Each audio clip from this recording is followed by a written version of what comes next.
Welcome to Witchcraft Unveiled, where folklore breathes and the old gods whisper, and modern magic wears the cloak of ancient mystery. I'm your host, and today we travel to the shadowy Balkan mountains and sunlit plains of Bulgaria to explore modern witchcraft in the land of Baba Yaga, the Samadevi, and the Thracian spirits. In a country shaped by paganism, orthodoxy and communism. What does witchcraft look like today? Let's find out. Bulgaria is a land of ancient magic. Long before Christianity, the Thracians worshipped gods like Sabazios and Bendis and practiced ecstatic rites tied to the land, the dead, and the spirits of nature. Later, Orthodox Christianity overlaid these beliefs, but never fully erased them. Folk practices persisted, healing charms, protective rituals and spirit work, often passed down by grandmothers in the villages. Then came communism. For 45 years religion, let alone magic, was discouraged or suppressed. But as the Iron Curtain fell in 1989, something curious happened. The old ways began to reawaken. Today a growing number of young Bulgarians are embracing witchcraft. Not just as a spiritual path, but as a form of cultural reclamation. Some call themselves hedge witches or pagan folklorists. Others avoid labels, preferring times like Senachika, which is a wise woman. And they draw from sources like survivals of pagan ritual in local festivals, herbal lore passed down through families, folk spells and incantations.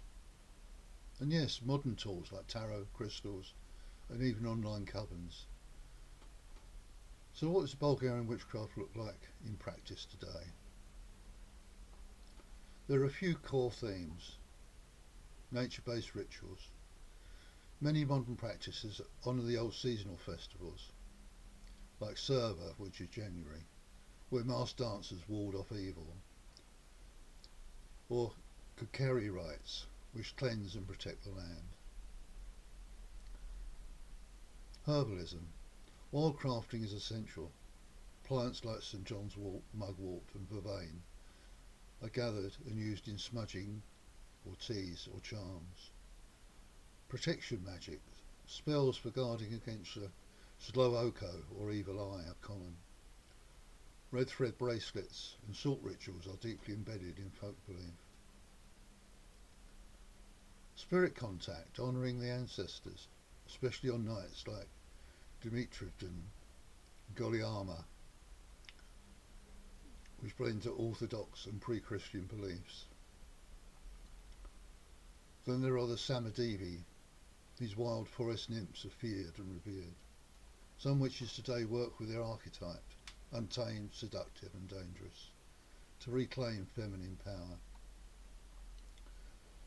But the path isn't always easy. In a country where orthodoxy remains dominant, many witches still practice in private or face social dogma. Yet the act of reclaiming magic, especially for women, is seen by many as a kind of resistance, a way to reconnect with land, ancestors and identity, especially as Bulgaria faces modern pressures like urbanisation, depopulation of rural villages and globalised culture. For some, it's not just witchcraft, it's reclaiming the Slavic soul. Across Bulgaria, quite a revival is underway. In Plovdiv, a group of witches meet near ancient ruins to hold solstice rites. In Sofia, shops sell handmade charms with runes and Balkan herbs. In the Rhodope mountains, solitary witches leave offerings to forest spirits under the full moon. Online modern witches translate old folk spells from dusty ethnographic books, sharing them in sleek, stylish fonts on Instagram and Facebook. It's tradition remixed. Bulgaria's witchcraft revival isn't just about reconstructing a single modern past. It's about remembering, reclaiming and reweaving The mountains hold memories, the rivers still whisper, and beneath the concrete of post-communist cities, the earth remembers her rights. Thanks for joining me today on Witchcraft Unveiled. If you find this episode stirring, consider leaving a review, sharing it with your coven, or lighting a candle for your ancestors, wherever they may be. Please leave comments and ask questions on anything that I've discussed here so far today. So until next time, keep the flame alive.